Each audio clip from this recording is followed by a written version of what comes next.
वे व्यक्ति नहीं है, वे घड़े के नहीं। तुम सचमुच में नर हो, आदमी हो, वे नारायण हो। एक तरफ तो ये कहते हैं हम ही परमात्मा हैं, हम ही ब्रह्म हैं, और यहाँ इन्होंने ये कह दिया कि तुम नर हो, वो नारायण है, वो नारायण है। दो में कर दिया ना, दोनों अदैत तो कर दिया ना, ज्ञान दोनों हो गया। तो आप कैसे मान लें कि भगवान कृष्ण सब में है? गुरुओं के लिए एक श्लोक है, सर्वधीमा चक्षिति भूतम, मतलब गुरु सब बुद्धि के साक्षी हैं, अर्थात गुरु सब बुद्धियों में रहते हैं। तो गुरु खुद बोलते हैं या चेला ऐसा मान ले कि गुरु जी कहे मैं तेरी बुद्धि में ही रहता हूँ, मैं ये नहीं रहता, तुम्हारे भीतर ही रहता हूँ, तुम्हारी बुद्धि का साक्षी हूँ और दो नहीं हो। तुम्हारी बुद्धि का साक्षी है, उसमें तुम मुझे ही समझो। समझाओ। चेला ऐसे मान ले कि गुरु कहे मैं तेरी बुद्धि में ही रहता हूँ, और मैं यहाँ ही नहीं रहता, तुम्हारे भीतर भी रहता हूँ, तुम्हारी बुद्धि का साक्षी हूँ, और दो नहीं हो, तुम्हारी बुद्धि का साक्षी हूँ, उसमें तुम मुझे ही समझो। हाँ तो वो तो सब, क्योंकि जब करंट है अंदर तो पूरे शरीर में रहेगा। हाँ। ऐसे तो नहीं कि दिमाग सुन्न हो गया फलाना गुरु वो। और शिष्य को एक मानो, एक मानो, वही है, अलग-अलग उसी का प्रतिबिंब है शिष्य जो है। जिस तन गुरु खड़े हैं। ऐसे ही हम भगवान का अक्ष हैं, जैसा वो है उसने हमें वैसे ही कर दिया।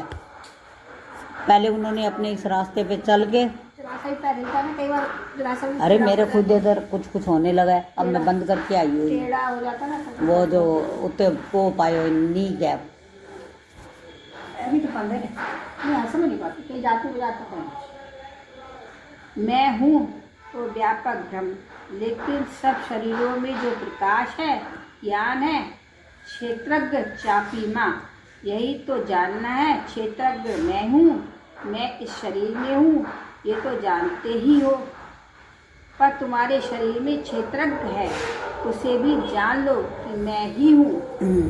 वहाँ भी तो जाने वाला है, मैं ही हूँ, तू जान। कभी आपने ध्यान किया कि तुम्हारे भीतर जो ज्ञान है दूसरा ज्ञान नहीं, शरीर का ज्ञान, भूख का, प्यास का, इंद्रियों का, सपनों का, नींद का, ये भी मुझे ही जान। उसे तू मैं मत मान, तू कोई अलग है, जीव है, ये मत मान। जो सब शरीरों में ज्ञान है उस ज्ञान में मैं ही हूँ, मेरा ही ज्ञान है, ये मान। मतलब सब में मुझको मान। हाँ। अपने शरीर में जो कुछ भी है, बुद्धि, भूख, प्यास, इंद्रिय, सब कुछ मैं ही हूँ। तू और मैं एक ही हूँ, अलग नहीं हूँ। भगवान जी कह रहे हैं इसमें मैं और तू एक हूँ। उसका तो हाँ, ये तुम्हें समझ में आना चाहिए कि वो में रह के वही तो करवा रहा है सब कुछ। शरीर में रह के वही परमात्मा ही तो करवा रहा है, उसमें होने से हो रहा है ना, वही सब कुछ क्या परमात्मा निराकार शक्ति है, तो उस बात हो जाए तो सभी है। ये बात हमारी बुद्धि में कैसे उतरे? मैं एक दिन में बोल दूं, और बोल देना गुरु का लक्ष्य नहीं है। गुरु का काम सिर्फ उत्तर देना नहीं है, उत्तर देना तो सिर्फ विद्यार्थी का काम है। गुरु जब विद्यार्थी से पूछे और विद्यार्थी उत्तर न दे तो गुरु समझ जाएंगे, लेकिन जब गुरु बोलता है तो केवल बोलना लक्ष्य नहीं है, उसकी विद्यार्थी की बुद्धि में उतारना लक्ष्य है। जब गुरु विद्यार्थी को पढ़ाता है तो विद्यार्थी को उत्तर नहीं देता, वह पढ़ाता है, लेकिन जब विद्यार्थी से गुरु पूछता है तो वह उत्तर देता है, और गुरु समझ जाते हैं कि इस समझ में आ गया। तो गुरु का काम उत्तर देना नहीं है। मैं यहाँ उत्तर देने नहीं बैठा, मैं प्रश्न का उत्तर नहीं दे रहा हूँ, बल्कि तुम्हें इस प्रश्न का उत्तर स्पष्ट हो जाए, तुम समझ जाओ, ये उत्तर तुम्हारे जीवन हो, तुम्हारा अनुभव हो। अभी समझा रहा हूँ कि अभी मैं शरीर भी हूँ और इस शरीर में अलग अंतःकरण व जीव भी मैं हूँ। यदि जीव नहीं है उस शरीर के माध्यम से कौन बोलेगा? तुम भी शरीर वाले हो और इस शरीर में तुम जागे हो, यदि शरीर होता और तुम जागे ना होते तो बोलते। अच्छा तुम जागे हो और इस शरीर में हो, मैं सोया हूँ, तो फिर तो कथा बनेगी ना।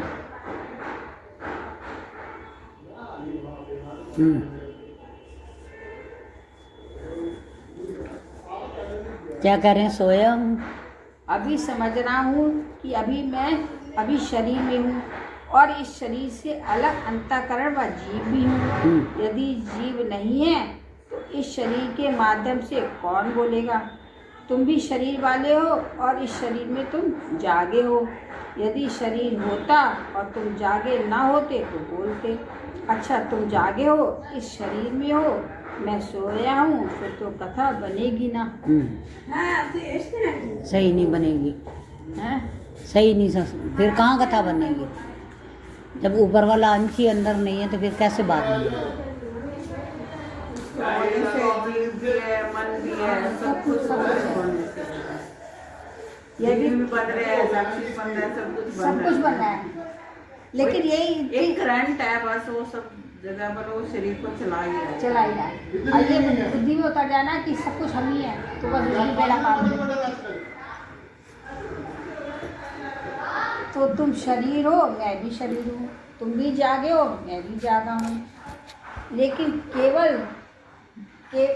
तुम केवल जीव हो, देह में हो।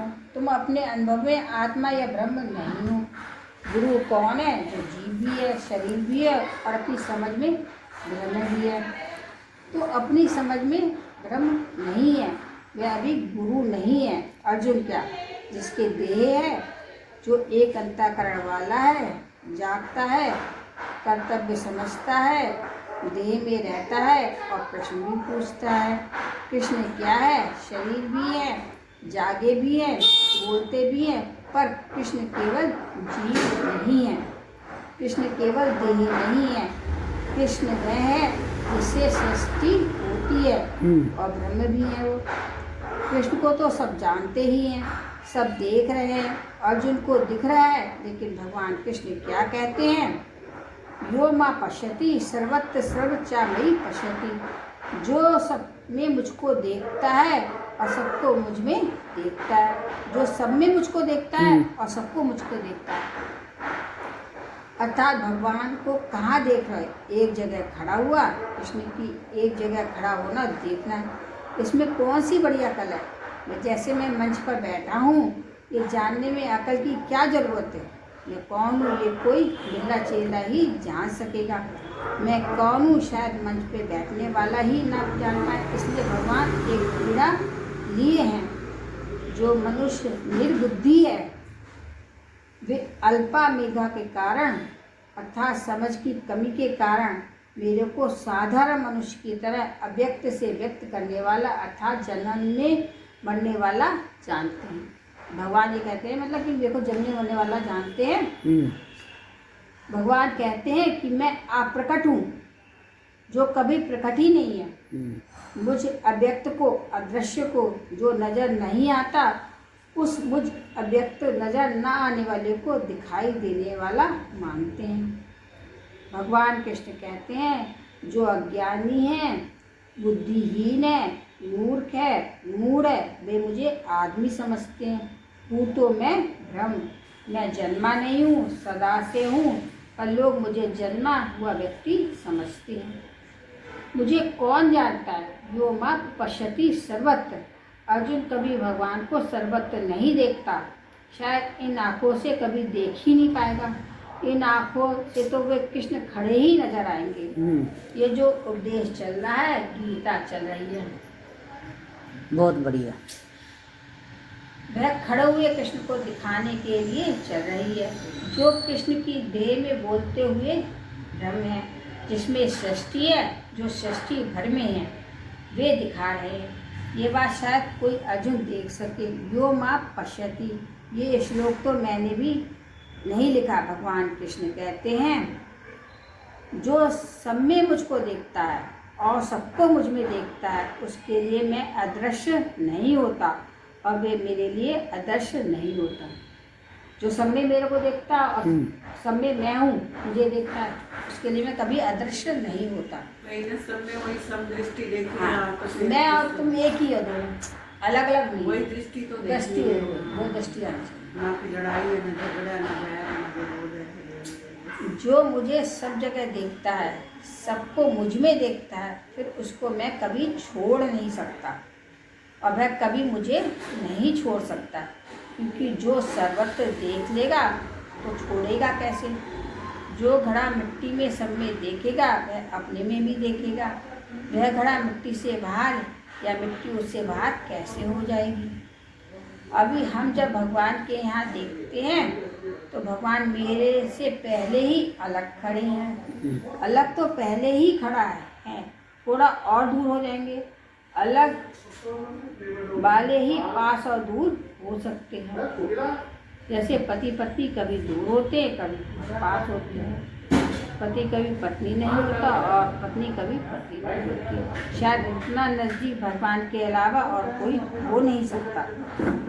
भगवान के नज़दीक तो इससे भी ज़्यादा होंगे, क्योंकि कोई पत्नी या पति नहीं बन पाती, कोई पति पत्नी नहीं बन पाता। पर जब हम भगवान को इतना नज़दीक होते हैं तो हम भगवान हो जाते हैं और भगवान के भक्त हो जाते हैं। यदि नहीं हुए तो तुम अभी ज्ञानी नहीं हो। ज्ञानी का मतलब भगवान भक्त और भक्त भगवान दो नहीं रहते, एक रहते हैं। सोई जाने जय जेहि जनाई, जानत तुम्हें होई जाई। पूज्य शरणानंद जी महाराज एक बात कहते हैं, कहा करते थे कि वह मुझसे नित्य अभिन्न है, मेरा और उसका नित्य संबंध है, अनित्य संबंध नहीं है। देह का और मेरे अनित्य संबंध है, पति और पत्नी का अनित्य संबंध है, नौकर और मालिक का अनित्य संबंध है, घड़े का और घड़ी का भी अनित्य संबंध है, पर घड़े का और मिट्टी का अनित्य संबंध नहीं है, नित्य संबंध है। घड़ा नित्य के ये हो सकता है, पर घड़ा मिट्टी से अलग हो जाए ये नहीं हो सकता। जीव धर्म को भूल जाए ये हो सकता है, बस यही एक करनी है कि मैं उसे भूलता हूँ, मैं अपने से भिन्न मान लेता हूँ, पर ऐसा है नहीं।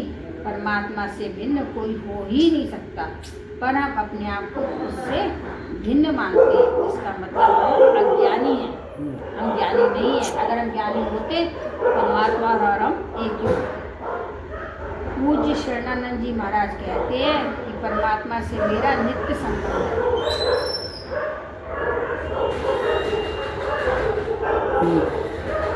पर संबंध की अनुभूति नहीं हो रही। नहीं, परमात्मा से मेरे नित्य संबंध की, परमात्मा से मेरा नित्य संबंध है, पर संबंध की अनुभूति नहीं हो रही। आप उसे नित्य अपने में अनुभव कीजिए, वह सदा मेरे साथ है।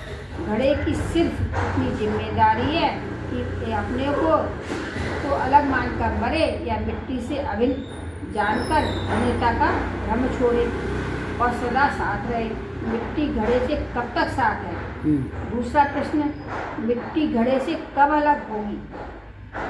जिससे हम जुदा नहीं हो सकते वह मेरा है, जिससे हम जुदा होंगे वह भी नहीं हूँ, मैं नहीं हूँ। जिससे हम कभी जुदा नहीं हो सकते वह मेरा है, जिससे हम जुदा होंगे ही वह भी नहीं हूँ।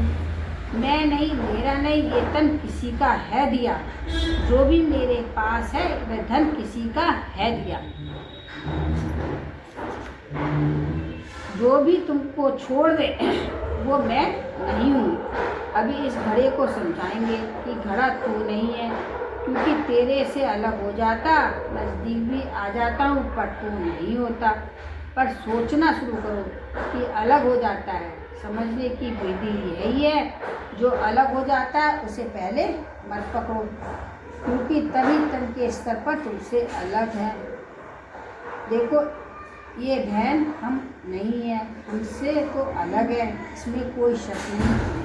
आप मेरे से अलग हो इसमें कोई शक नहीं, ये जानते हुए भी हो, परंतु देह से तो तुम अलग हो ये अभी नहीं मानते। लेकिन देह से अलग हो जाते हो यदि देह से अलग ना होते तो कभी स्वप्न नहीं देख पाते। देह सोने में भी पड़ा रहता है और मौत में भी पड़ा रहता है। सोने में ये देह से कोई मतलब नहीं रहता, जैसे घर में सोया रहता है। मैं जागा रहता हूँ, कभी सो भी जाता हूँ। जब भी मैं सो जाता हूँ तो घर नहीं दिखता। घर तो पहले जड़ है, घर से पहले ही अकल नहीं थी। घर की खिड़की खुली बंद का घर को पता ही नहीं था। किसी मकान से पूछो कि घर की खिड़कियाँ खुली हैं या बंद है, क्या मकान बता सकता है? बताने का अनुभव केवल करना है। ताला लगा है कि नहीं चेक कौन करेगा? कई बार ताला लगाकर हिला डुलाकर देखते हो या नहीं? फूटा गाड़कर हिलाकर देखते हो या नहीं? तुम तो गड़ा समझकर बांध कर चले जाओगे और पीछे से वह चला जाएगा। तुम तो ताला लगाकर चले गए और कोई तुम्हारे जैसा मूर्ख अपना काम करके चला जाएगा, इसलिए तो ताला लगाकर चेक करते हो।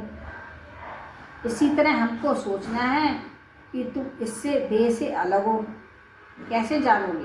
ताला अनुभव नहीं करता कि लगा है या नहीं लगा। खिड़की अनुभव नहीं करती कि खुली है या बंद है। ये चेक कौन करेगा? आप। इसी प्रकार आंखें खुली हैं या बंद हैं या किस करवट लेटे हो, जब जागोगे तब जानोगे। देह को तो पता ही नहीं किस करवट लेटा है, ये बूढ़ा है या जवान है, ये भी उसको पता नहीं। ये सब तुम्हें पता है, और यहाँ तक कि जब मृत्यु हो जाएगी तो लाश का भी पता नहीं, लाश का क्या होगा। मैंने नरसिंहगढ़ में चर्चा की थी कि मैं कौन हूँ, ये क्या है, वह क्या है, वह क्या है, और वह कभी बोलता नहीं। वह क्या है कभी आकर कहता नहीं, और यदि कहता है तो तुम जाकर मैं आकर कहता हूँ। यदि वह बोले हम सुनेंगे नहीं, हम सुनेंगे नहीं, तभी वह व्यक्ति बनकर बोले। यदि व्यापक बनकर बोले तो तुम सुनोगे। बिना जुबान के बोले, बिना मन के बोले तो क्या तुम सुनोगे? जो सुनता है वह भी व्यक्ति होकर ही सुनता है। गुरु भी जब बोले तो थे तो व्यापक, पर व्यक्ति होकर बोले। भगवान बोल रहे हैं और अर्जुन सुन रहा है। वे कहते हैं मैं सर्वज्ञ हूँ। अब ये बात अर्जुन की खोपड़ी में कैसे धसे? चलो मान लेते हैं कि अर्जुन की खोपड़ी में धस गई होगी। अभी मैं कहता हूँ कि मैं व्यापक हूँ। मैंने यही ज्ञान सत्युग में फला व्यक्ति को दिया था। तो आप प्रश्न करोगे कि स्वामी जी अभी तो आप 75 वर्ष के तो हो, ये ज्ञान सत्युग में कैसे दिया? अर्जुन भी यही कहता है कि आप कहते हैं कि मैंने सूर्य को दिया, मनु को दिया और अभी मुझे दे रहे हैं। आप तो अभी आए हो, पहले वालों को कैसे दिया? इसका मतलब मेरी शुरुआत अभी नहीं हुई। मैं क्यों कोई इस देह के साथ शुरू नहीं हुआ। मैं तो देह की शुरुआत से ही पहले था। अब ये बात कृष्ण की समझ लो। भगवान कहते हैं कि मेरा अंत नहीं होता, मेरे मरे पर होना नहीं। कबीर साहब भी यही बोलते हैं, कह कबीर सुनी लोई, मोही नहीं मरना, रोए ना कोई। ये लोई सुनो, मैं नहीं मरूंगा। अब समझते क्यों हैं? क्योंकि लोगों को कबीर पैदा हुए दिखाई दे रहे हैं। कोई बिरला ही ऐसा माई का लाल होगा जिसे कबीर मरे दिखाई ना दिए। सबको अपने गुरु मरे नजर आए, पर गुरु उनको बचाने आए हैं कि खुद ही मर जाएंगे। गुरु कहते हैं कि मैं नहीं मरूंगा, मेरे मरे पर रोना मत। जो मैं दिखाई देता हूँ कुछ दिनों में नजर नहीं आऊँगा। नजर आने का एक अलग सिस्टम है। अभी भी तुम मुझे थोड़े ही देखते हो। जब इस देह से बोलता हूँ तो समझते हो कि मैं गुरुजी हूँ, और जब इस देह से नहीं बोलूँगा, जब मैं नींद में हूँ, स्वप्न में हूँ, तो तुम समझोगे अभी गुरुजी है ही नहीं। जब मेरी आंखें बंद थी, स्वप्न में था, तब भी मैं था नहीं, स्वप्न में भी था नहीं। उस समय तुमसे संबंध नहीं था। अच्छा समाधि में हूँ, ध्यान में हूँ, मुंह बंद है, आंखें बंद हैं, जब जगत का ख्याल भी ना था तभी मैं वहाँ था।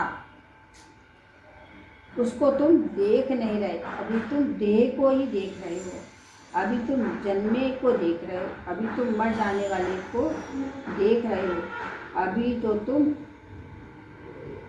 मुझे तो तुम अभी भी नहीं देख रहे।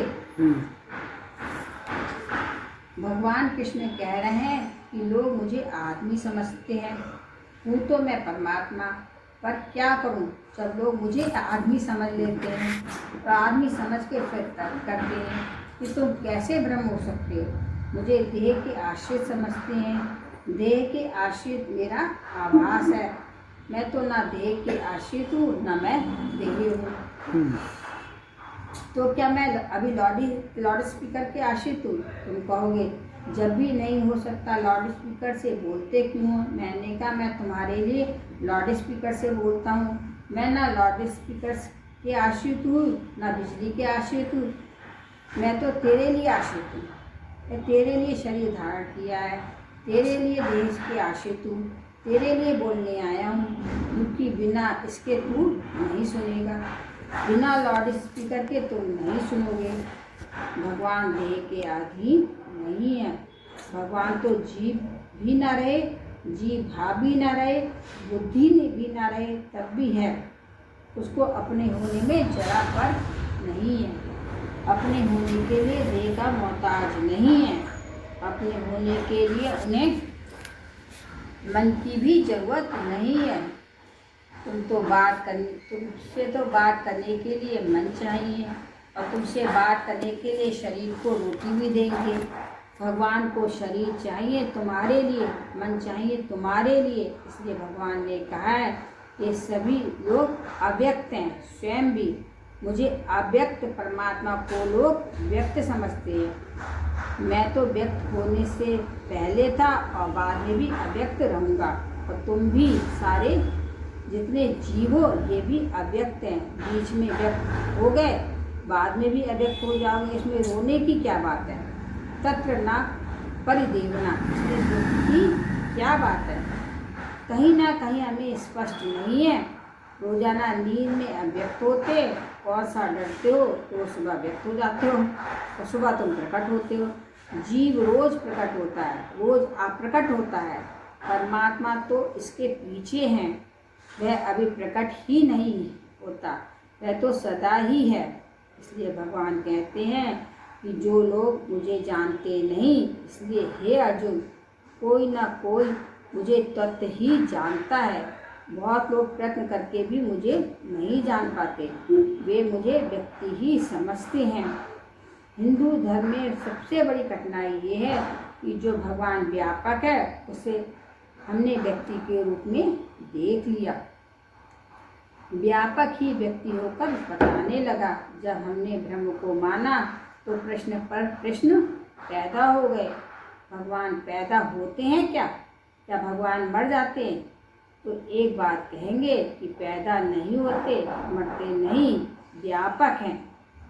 भगवान कृष्ण कहते हैं विनाश की तरफ जाने वाले प्राणियों में विनाश रहित सदा एक रूप में रहने वाले परमात्मा को जो निराकार देखता है वही वास्तव में सही देखता है। जहाँ तहाँ कुछ नष्ट होता है, जहाँ तहाँ कुछ चेंज होता है, जैसे एक शरीर पैदा होता है, मरता है, जगाना, सोचना, चेंजेबल है। जो इस अपरिवर्तनशील को, विनष्ट होने वाले में अविनाशी को, बदलने वाले में न बदलने वाले को देखता है वह सही देखता है। और जिसे सिर्फ बदलने वाले, मरने वाले, चलने वाले ही देखते हैं वह मूर्ख है। जिसे सारी दुनिया में ना बदलने वाला ना मरने वाला देखता है, जिसे अनेक में एक दिखता है, एक नजर आता है, वही जानता है। हजारों घड़े किस मूर्ख को नजर नहीं आते। अब मैं कैसे बताऊं? अभी देखना तुम्हें कैसे दिखाऊं। एक कपड़े में 3 गांठें लगाकर दिखाते हुए गिनती करो ये कितनी है। तरमेला ये 3 है। अच्छा एक तो नहीं है 3 में, तरमेला है, तो इसका नाम क्यों नहीं लिया? चलो मैं कह देता हूँ तीन भी हैं और एक भी है, तो आपने तीन ही क्यों देखा? मैंने तो ये नहीं कहा कि तीन ही देखो, वह भी देखो जो दिखाना चाहता हूँ आपको। सहज जिसका नाम गांठें हैं तो नज़र आ जाए, और चौथा जिसका नाम कपड़ा है आसानी से नज़र नहीं आया। यदि हम हिस्सा बांट कर दे, तीन गांठें एक कपड़ा है, तो सत्य कितने हैं? सत्य एक है। इसलिए हमारे गुरु भाई कीर्तन गाते हैं, वारी दुनिया वारी दुनिया वारी दुनिया, वाह रे वाह रे जमाने देखने में दो, एक है निशाने। ओ डियर बाचा को त्याग, जरा विज्ञान में चित्त जोड़। दो चार लाइनें और पढ़ूं? हाँ हो गया बस। ओम नमो ओम नमो भगवते वासुदेवाय। ओम नमो भगवते वासुदेवाय। ओम नमो भगवते वासुदेवाय।